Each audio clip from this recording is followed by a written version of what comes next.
लड़के ने वृद्ध की बात सुनी और उसके दिल में एक गहरी भावना जाग गई।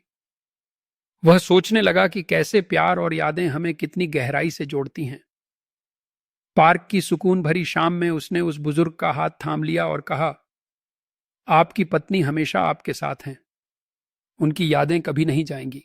एक लड़का रोज एक बुजुर्ग को पार्क में बैठा देखता था, जो हर शाम खाली बेंच के साथ बैठकर मुस्कुराते हुए किसी से बात करता।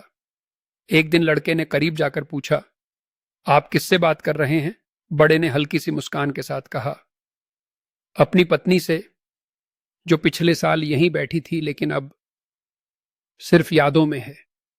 यह कहकर बड़े की आंखों से आंसू बहने लगे और वह बेंच पर हाथ रखकर धीरे से बोले, मैं रोज आता हूं, शायद एक दिन वह वापस आ जाए।